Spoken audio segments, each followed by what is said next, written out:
Congratulations, you're the only person on the planet that missed graveyard cars last week. Here's what you missed. Last time, the Ghouls concluded the epic builds of Chris Jacobs' 1968 GTX and the first of its kind, 1970 Plymouth Superbird, equipped with a Hellcat crate Hemi. With SEMA in the rearview mirror, the Ghouls begin the final assembly of a 1969 Plymouth GTX in seafoam turquoise. They're coming to get you, Bob.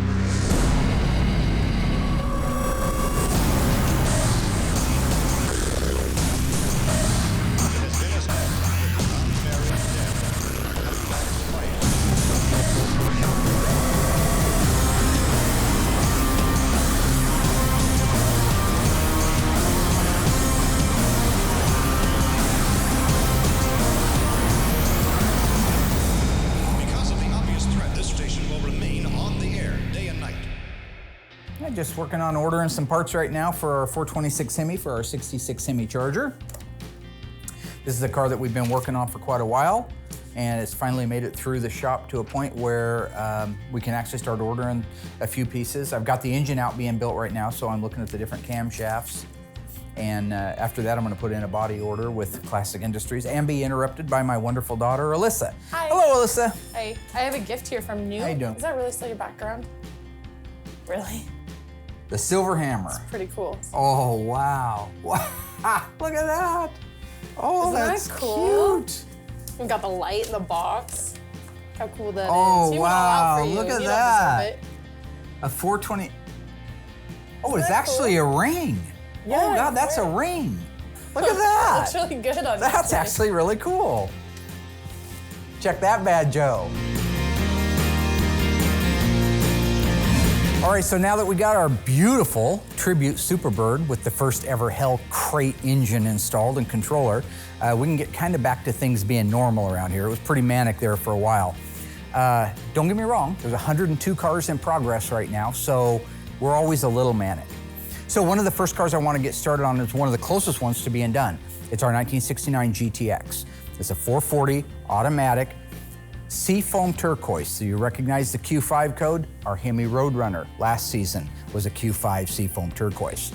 This car has a black top, black interior. Pretty neat little color scheme, 440 automatic, not a lot of options on it. Why didn't he select a lot of options? I'm gonna take some time here shortly and I'm gonna show you why. I'm gonna show you the book that he selected it from with all of the options that were available and what those options could have cost. While I'm doing that, I'm gonna let Doug build out the engine, get it all put together, get all the bits and pieces put on it so we can move it down to Will. My goal is Doug builds the engine, Will paints it, Doug gets the rest of the suspension ready to go in, we get all the pieces under the hood bolted in, and we can put a drivetrain in it this week. So that's the goal. We're gonna use an original book that the dealers used back in the day. This was how color and trim and other options were picked out by a potential buyer of a car. So again, this is an original piece of nomenclature from 1969. We open it up, we can see right here it says 1969 Plymouth Review. There's some notes in here, but you know that this is an authentic Chrysler, Plymouth Chrysler Division book. I have our fender tag marking the GTX area, but so we'll just set the fender tag right over here. If we look at our tag, we're gonna talk about the colors and the trim right now, not the R11, which is the radio, but let's talk about the V1X. That means it gets a black vinyl top. The body color is Q5, that's seafoam turquoise. So if we were sitting on that showroom floor right now trying to pick out the color of our new GTX, we'd take this and open it up to the seafoam turquoise. So Doug is my cousin. That's why I call him Cousin Dougie or Cousin Duct Tape or whatever. We just grew up together, so we're not just relatives, but we're really good friends. Doug is a really good, conscientious technician. He knows right to go to the wall and get this wire retainer kit, this heat shield kit. So yeah, he's at a point now where I think he's really enjoying it. He's able to get past all the nervy things and really take his time and do a good job.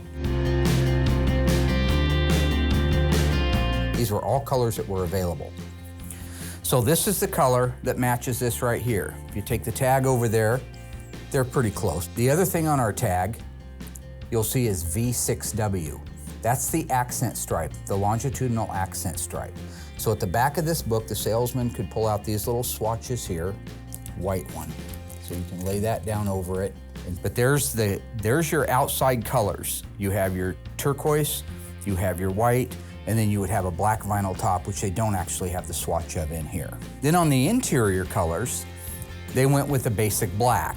So this is the page. These are actual, real samples of the material that was put on the assembly line cars. This is the cool part.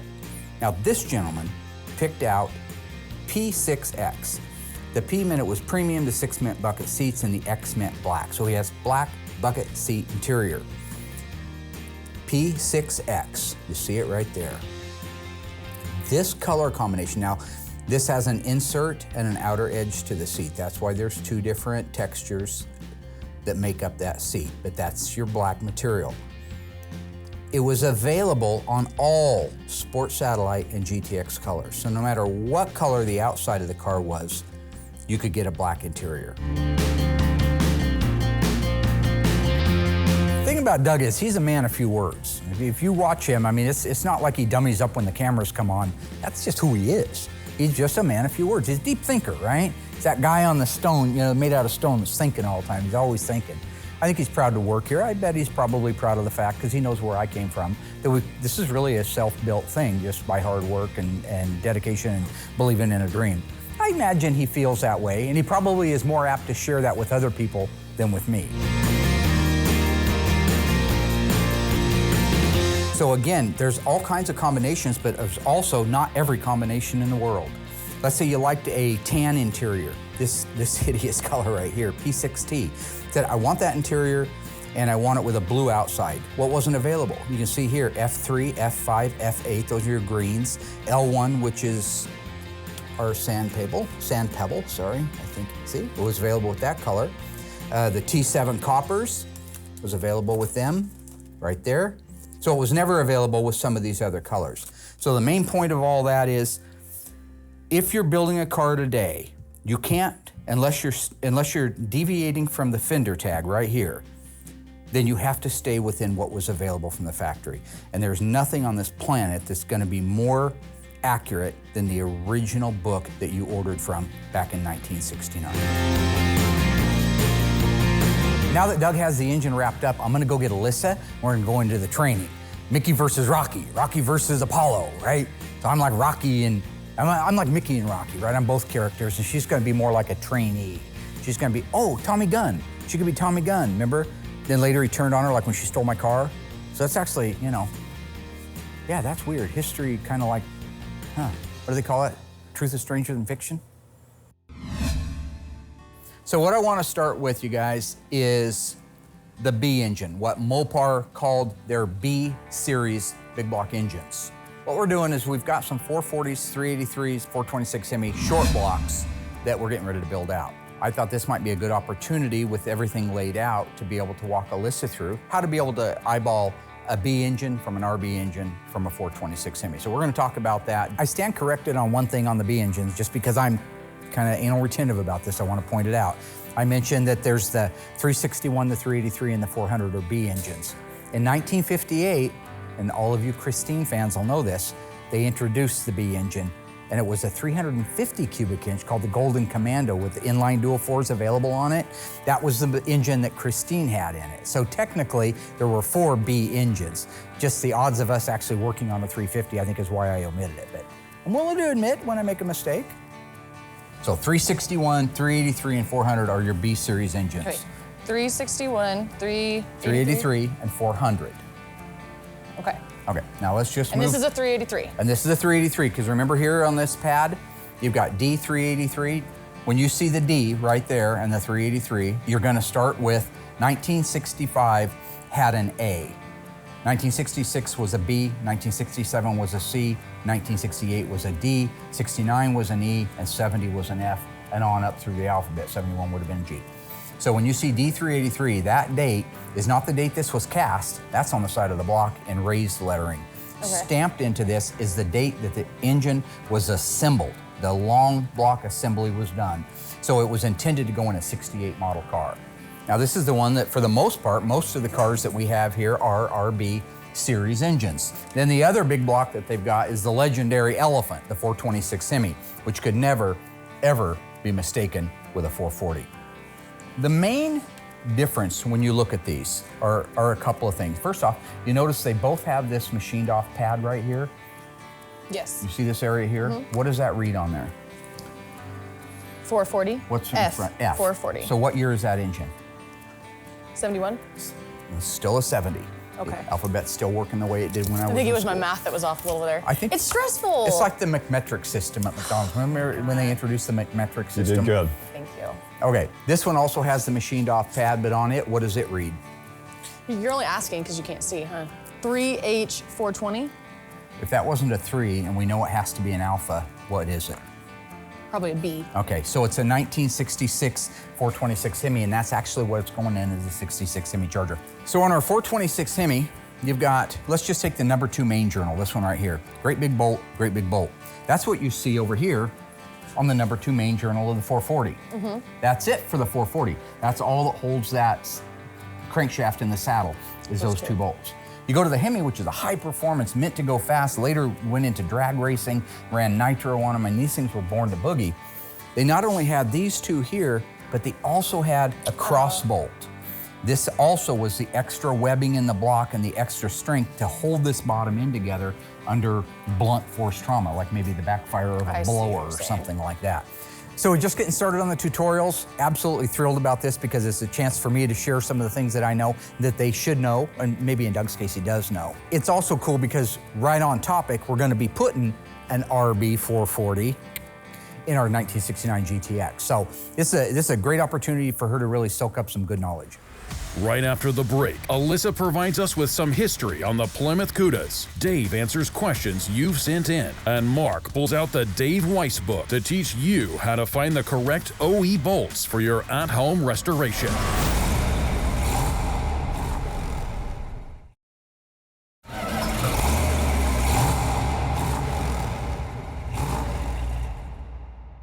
Did you know that the most expensive Mopar ever sold at auction was a 1971 426 Hemi 4-speed convertible Hemi Cuda?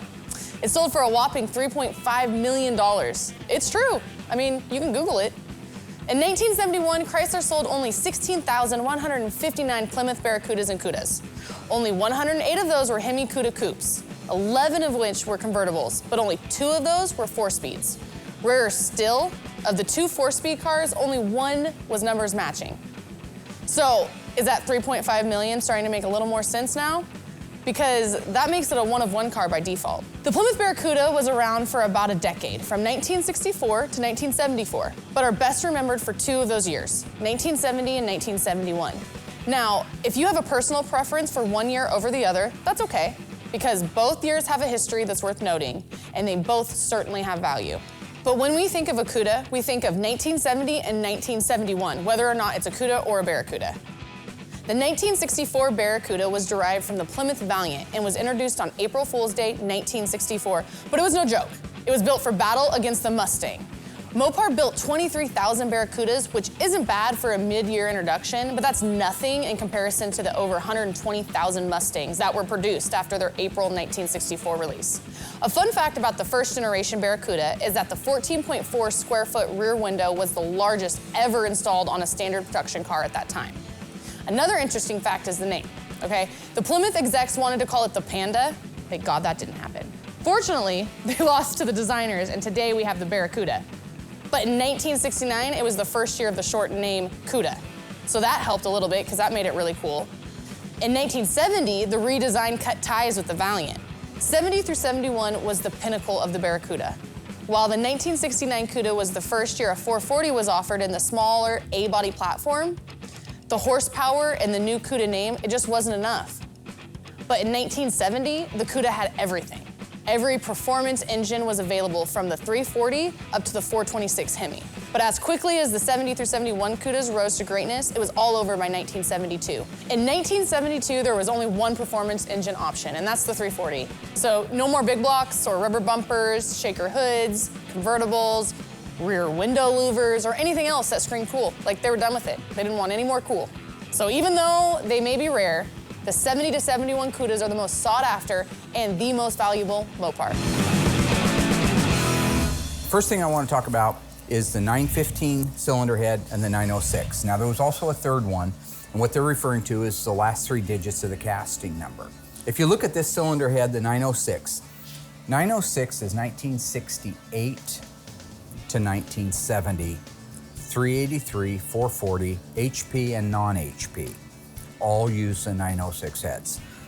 The valves use double springs on the high performance versus the single spring. So you see that other spring inside there? Yeah. That means this probably was off of an HP engine, or you might not see that on a non-HP engine. One of the things that I have noticed over the years with myself is when you know something firsthand, you tend to rattle through it. It makes perfect sense to you. You've done it 1,000 times. So the 915 was 1 year only, 19, I believe. Now, I could be wrong on that. It could have been 66 and 67, but I want to say I think it's just 67. I'm trying to be slow and trying to show the intricate differences between these engines, the B versus the RB and the Hemi.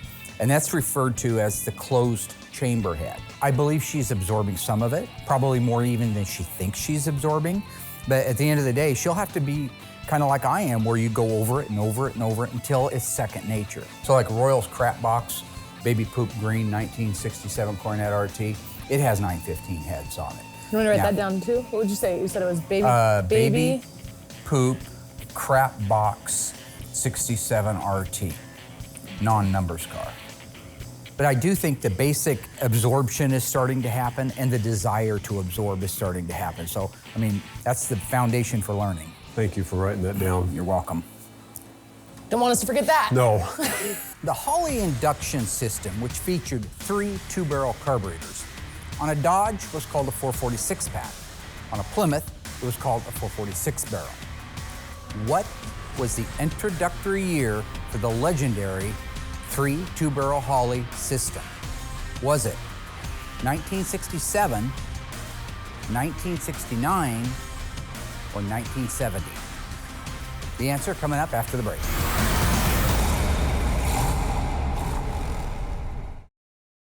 All right, Ghouls, how did you do? What was the very first year, the model year, that the 446 pack was introduced, the multiple Holley carburetor? The answer is 1969.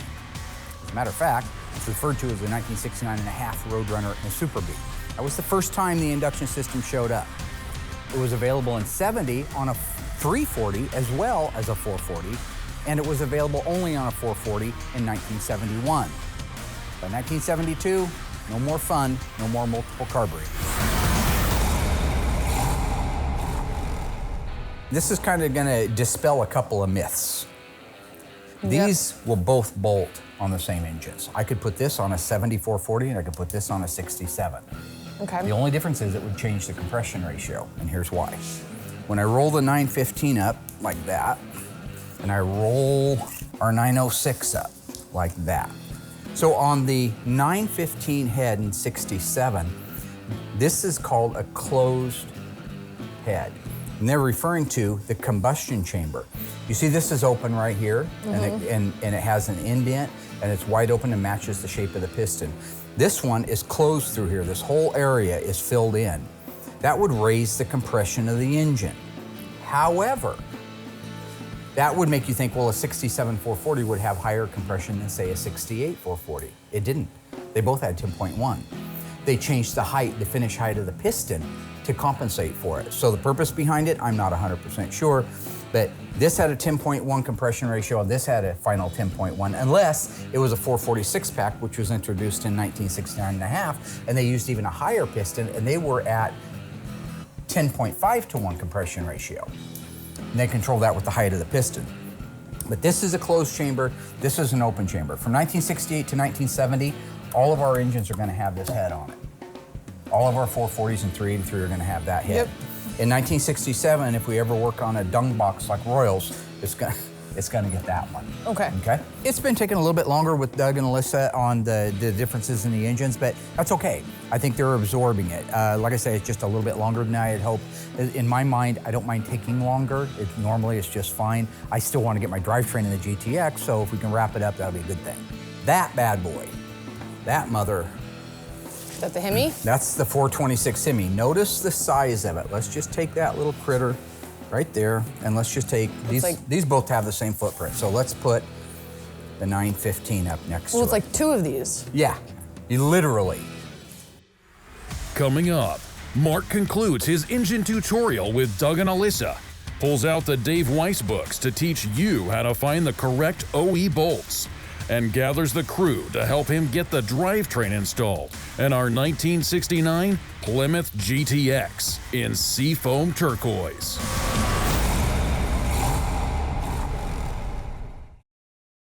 Hey guys, Dave here, Graveyard Carz. I'm the assembly tech here in the assembly room. We had a lot of fans send in a lot of questions on the internet, so I'm gonna answer a few of them. Here we go. This one's from Scott from Facebook.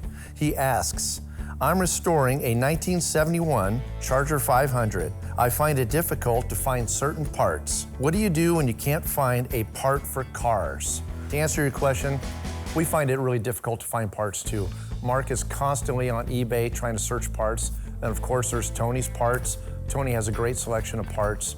But eBay, I think, and the internet, a lot of these Dodge and Mopar websites have a great forum column where you can kind of write in want ads and stuff when you're looking for certain parts. So you really got to do research and use that internet. That's what we do. All right, I got one more here. This one's coming from Steven or Stefan, I'm sorry if I got that wrong, off of Facebook. And he asks, what were the differences between the 1966 and 67 Chargers? Okay, there's a few on there. As you know, the 1966 and 67 Chargers, first generation, had that fastback. It's kind of a love-hate. People either love them or hate them. But the differences between the two was the center console. In 1966, the center console was super cool. It ran the full length all the way down through the back seat, had the full length going all the way back. In 67, they actually shortened that up and they cut it off. So right behind the front seat is where the console ended, the center console. Another option was in 1966, you had an option of getting fender-mounted turn signals. In 1967, they were standard having fender mount turn signals. And then a big difference would be in 1967, they added the 440 HP, the 440 Magnum engine in 1967. It wasn't available in 66. So there's your differences. And of course, they had some wheel cover differences as well. But those are the three main ones. Hopefully that answers your question. And it's been fun. Thanks, guys. Take care. So far, Doug has built out the engine for Manning's GTX, while Mark taught us what options were and were not available during that time. Now, Mark concludes his engine block tutorial for Doug and Alyssa to be able to refocus efforts to get the drivetrain installed in our 1969 Plymouth GTX in seafoam turquoise. So this engine is for our 69 GTX, Manning's seafoam turquoise car out there. Oh, okay. You see that bolt right there? What's the little identifying mark at the top of it? An anchor. That's right. Okay, these are the correct bolts that hold the valve covers on. Probably from 68 to 70 at least, maybe even into 71, I can't be positive of it. Out here on the outboard side, you see that this is a stud and not a bolt. That was to align the valve covers on the assembly line. Rather than using a bolt, they just threw it down over this and they had automatic alignment. There's a stud here, a stud at the back, a stud there, and a stud at that back. All right. Should be that easy, Doug. You see this bolt right here? Yeah. What does it say? TR. No, it doesn't say anything. It reads TR. Malice, Alec Baldwin, Nicole Kidman. I guess I'm an entertainer. I'm a friend first, a boss second, and an entertainer third. Okay, that is the correct bolt to hold the intake manifold on this engine. Okay. So these are the things I want you to begin to absorb. Gosh. With that, class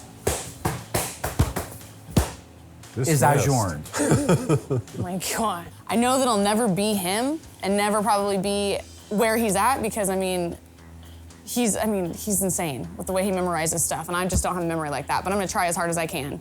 Can I go to work now? Can I go home? Yeah.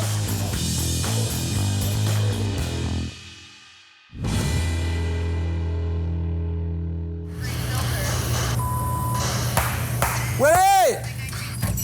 Ha, look at there! My man, sitting around, ain't doing nothing. I'm working. No, you're not. I would need you to come out and give me and Alyssa a hand with the 69 GTX under the hood plumbing. Yeah, that's not gonna happen. You're I'm right in the middle of painting. not doing anything. You're sitting on your phone. Well, right now, but I'm still painting in the booth. I'm in between coats. Figure it out. You told me months ago you wanted to learn how to do this stuff. I did? Yeah, you did. Well, you have a seizure? I may have. You don't want to do it? I don't have time. You know what? I don't care. That's the thing about it. I don't care. He wants to sit down there and play on his Instagram. I don't care. He's a commission guy. I don't care. Take all day. Well, I've got a younger, more impressionable brain, Emma, and I'm not really capitalizing on that, right? She's a sponge. She's gonna soak up my comedy, my dance moves, all that kind of stuff. Plus, she's gonna be the youngest kid in the country probably working on a Mopar. Take lemons and make lemonade. It's called a lesson. Emma! G-Paw needs ya.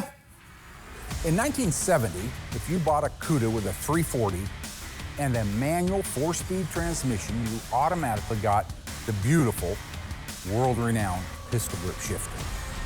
True or false? Behind that 340 standard was a manual 3-speed transmission. Think you know the answer? Stay tuned after the break. I'll give it to you.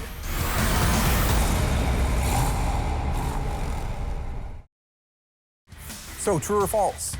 If you had that high revving little 340, would it have come from the factory if you didn't option up just a 3-speed manual? The answer is true. That's exactly right. Same thing for a 383.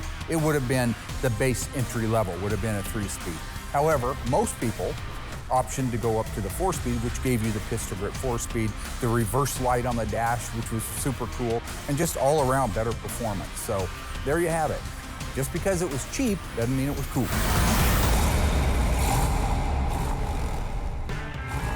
What I want to do is take just a few minutes here and teach our audience what I teach our ghouls out here. I'll just say get wise, and they know exactly what it means. It means go into our reference room and grab our Dave Weiss manual. You open up your book, you've got your introduction, how things are laid out in there. We're going to go to the first section I have marked here, thermostat. What you have on this page is kind of a breakdown. This is what the thermostat housing should look like. These are what the bolts should look like that hold the thermostat housing in place. According to Mr. Weiss, the bolt that holds that housing in place is 3/8 in diameter, 16 means it's a coarse thread, and it has a 1-inch overall length. They show you here where to measure that at. Here's the bolt specs. I'll pick up one of those. This is the AMK replica bolt. If you look carefully, you'll see that the new replica bolt isn't as tall in the head as the factory original one. Main thing we want to make sure is that Dave is right. And I ended up with, at the very end of the thread, 989 thousandths. So 1 million is an inch. So right there is exactly what he's calling for, which is your 1 inch. We know that it's a 3/8 thread. You can always double check it if you want to with your calipers. And we end up with almost 400,000, 397 thousandths. That's our 3/8. So we know that is exactly the correct bolt. Dave has the Highland bolt on the left, and then he has another version that could possibly happen here on the right. This has got a D on it.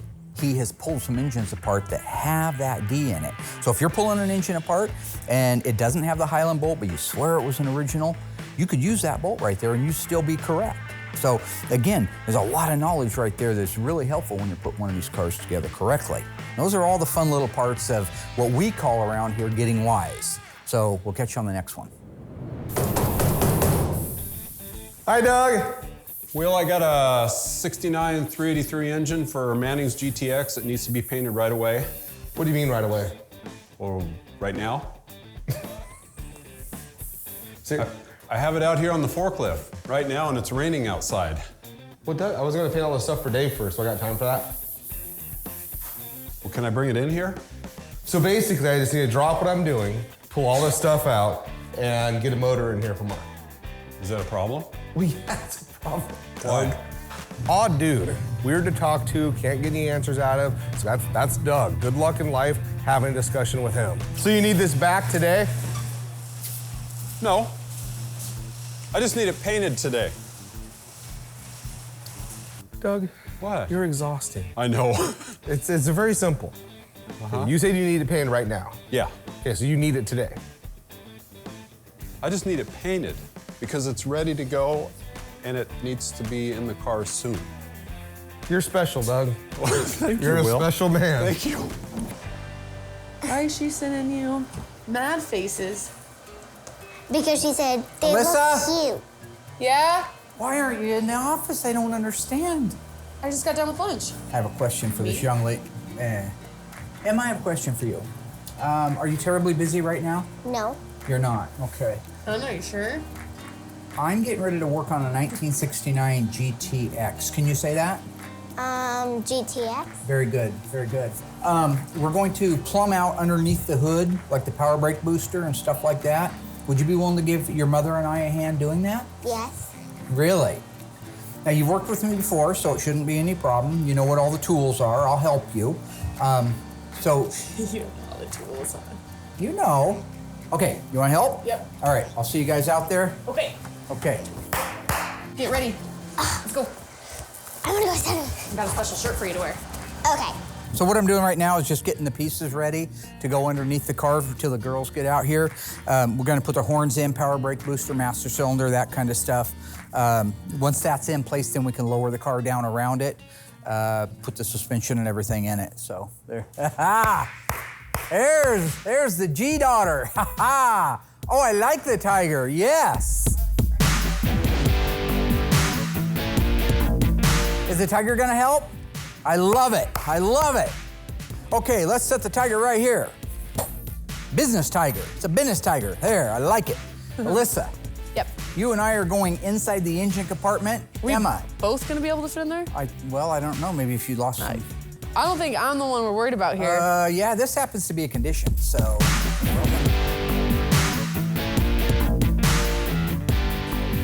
All right, before we get started, I am not Vern Troyer. Can you raise the car up in the air a little bit so I can stand up and not be hunched over? That'd be Sure. great. Is that good? Keep going, Mary. A little more, Yolanda. Right there, Shaniqua.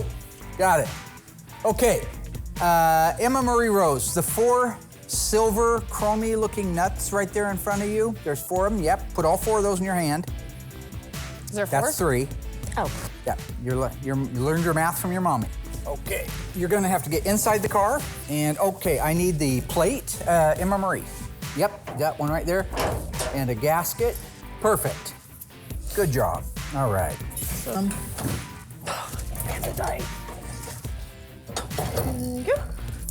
All right, if you've got the nuts started, is that true? Yes. Go ahead and tighten them down, and I'll hold it in place. Okay. It's about as tight as I can get them finger-wise. Well, no, use the electric. Oh, okay.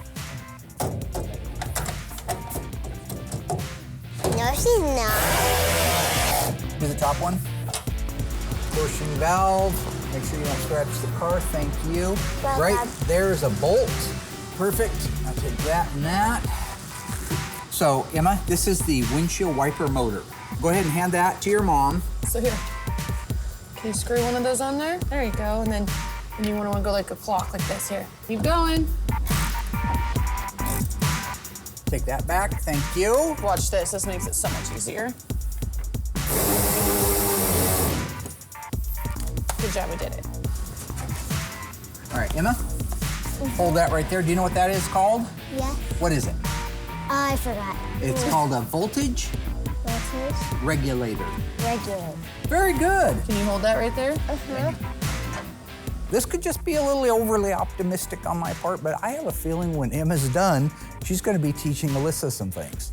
Now, that's not meant to be disparaging. Alyssa's a sharp gal, but Emma's picking it up really good. And what greater reward for a Mopar lover and father to have his daughter and his granddaughter end up knowing as much as he does, which probably is impossible. Obviously, they're not walking computers.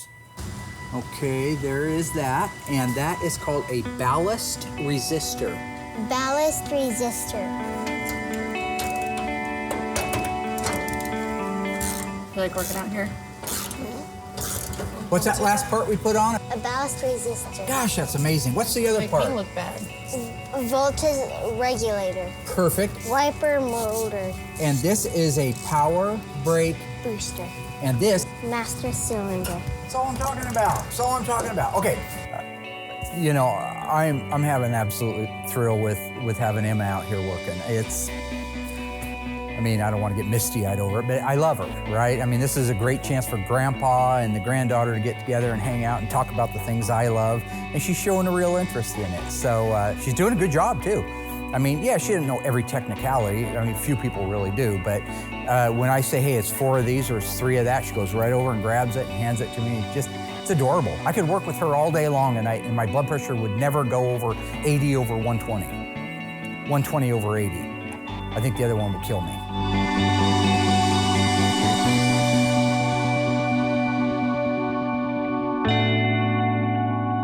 Okay, honey, this is the last part we gotta put on. This is called the windshield washer reservoir. Windshield, Perfect. Washer. washer, reservoir. Beautiful. Look at that. See, I started too late with you. That's the problem. She's already got it. She's 6. She's already got it. Hand that to your mother. I'm 7. Whatever. Yeah, Grandpa. Okay, you know what? I'm trying to look out for you. One day you're gonna say, I'm only 54 instead of 55. Trust me, it's gonna happen. All right, you're doing good. Spike the camera like Grandpa does too. Okay, Emma, good job. You put the necessary pieces on under the hood of a 1969 GTX. What is this car? GTX, What year is it? 69. Very good. Good. First 4 characters of the VIN? Yeah. Why do you do that to me? So Emma and I and Alyssa just finished working on the 69 GTX. Well, how do you think it went? Good. Yeah, I think you did pretty good. You know, for your first time really turning wrenches, I think you did pretty darn good, to be honest. You know how to give everybody the look? Let's try to look right at that camera over there. Right there. 3, 2, 1. So we're doing really well on the GTX. This is our 69 440 automatic Q5 car, another seafoam color. Very neat car, very rare, very desirable. Remember, this is a numbers matching drivetrain. So this is a really neat car. The gentleman's father bought it brand new. And so I'm really excited to be at this point. We're finally ready to put the drivetrain in it. We can get the wheels and tires on it, lower it down, roll it forward, and then Dave can finish putting the interior together. So we're getting really close to having that one done. That's a very good feeling, and I know the owner's gonna be thrilled too. I don't anticipate anything going wrong. I mean, these guys have done a couple of them with me, so I think they've got it down now to a point where, yeah, I've got them loose for a reason. So they're easier to go in, They're have more loose, so you slack. can line up the front. I take that back. Yeah, there's a lot that could go wrong. Okay. Let's slide that thing down here. Okay, Now, well, there's a car here we don't want to scratch, and one behind you. Let us know when we can go. Come on down. I plan on going around the light this way. That's fine. Was that your plan? I want you to come right down here Okay, now. and right through there. Oh, sweet, dumb. Don't scratch. Oh, don't hire the car though. Whatever we do, let's not do I that. won't hire the car. I won't hire the car. Hire the That car doesn't meet our hiring requirements. Let me go up with the car a little bit in the air. You raise. We're gonna hire the car. whatever, you guys. Let's just get And that's what I got for my That was funny. You're not $100 grand worth of education. I use that word a lot. I'm sure you do. Okay, I hired the If I'm car. not high enough, I try to get hired. Thanks for hiring. Yeah, See your what I'm car's saying? hired. So let's go put it in. Perfect. Oh, let's not. Sweet.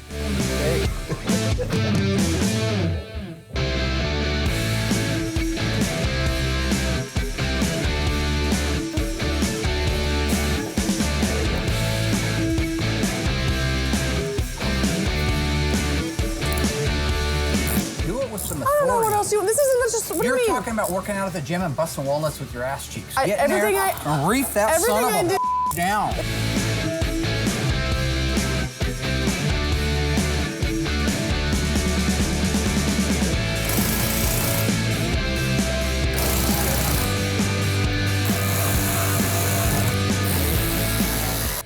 Okay, let's stop and line up these front K-member holes. Remember, Alyssa? Hang on, you crazy baboon. I didn't do anything. Let's go forward a little bit. Right there. Perfect.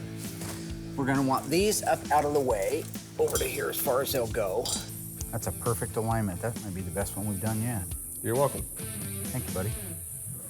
That was a thank you. Well, looks are getting good. Okay, we're really close here. Yeah, going higher. Kind of higher it up. This is scaring the. Okay. Higher it up here.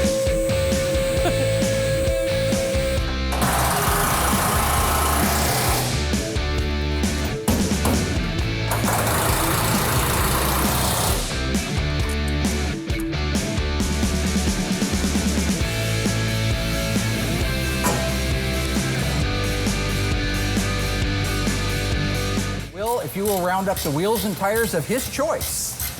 He's going with a 68 style wheel that's been widened a little bit. I'll grab them. We're in the machine shop. They got I think they got a TA on them, TA radial. Now, in fairness, when you look at these wheels and tires, they're on a car and they're rolling down the road, you don't realize they weigh something. That's a big wheel and tire. That's a 275 on a steel rim that's probably 8 inches wide. There's a lot of weight to it. Don't be stupid. What took so long? Are you gonna put the small ones on the back? Cracking walnuts with your ass? Oh shit, she almost went back. She just does ass squats because somebody out there in TV land told her she had a fat ass. Thank you for that. So all she does is ass squats at the gym. So she don't have this upper body. Oh, okay, yeah. Like me, I'm a push-up man. You know, I like to go vertically upside down, just do push-ups all day. So yeah, I had to go help her out. Don't act like I'm not helping. Well, you aren't. You're making it worse. You're shoving it all over the damn place. All right. Now this is the pace I'm looking to set at Graveyard Carz, just like this, right? You have a goal.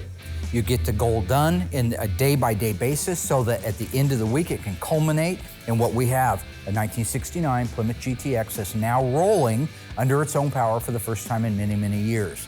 It's called a victory. It's the kind of victory that you don't want to take a lap necessarily over it, but you want to use it as a springboard for the next 20 or 30 cars that are in here. All right, good job. Good job. Good job, Willie.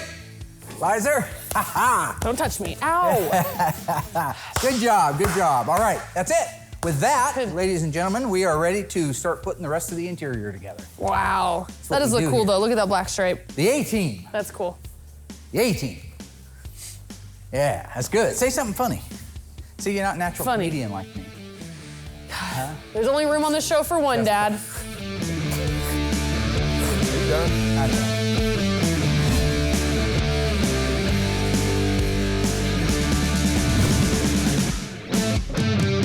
I think we had a really good week.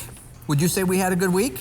You helped out a lot. I want to thank you very much. Well, Doug got the engine and the transmission and everything ready to go in the car. Then I was in big trouble. I had to go to the E-Meister General, Echo Bomb 3000 I call her, Emma. And she helped me put the engine compartment together with her mother, Alyssa. And I think that went good. We had a helper that day. What was the helper's name? I haven't named it. You haven't named it? Can we name Mark? You already have, there already is a Mark. Yeah, okay, he could be Tiger Mark though. How about, oh, I know. My favorite character when I was growing up in Winnie the Pooh was Tigger. Could we call him Tigger? Tigger it is. Tigger helped us put together the engine compartment on our GTX. And once we had that done, we were able to bolt the drivetrain in, lower the car down, and roll it forward. What do you think of the dance moves I've been working with you on? Hilarious and funny. We got busted to move. You got to go down like that, right? And busted to move over here like that. Out. Now you're getting the groove. Each morning I wake up. I put on my makeup. And I say a little prayer for you. Forever and ever, you'll be in my heart. That's number one right there. Rock and roll, everybody.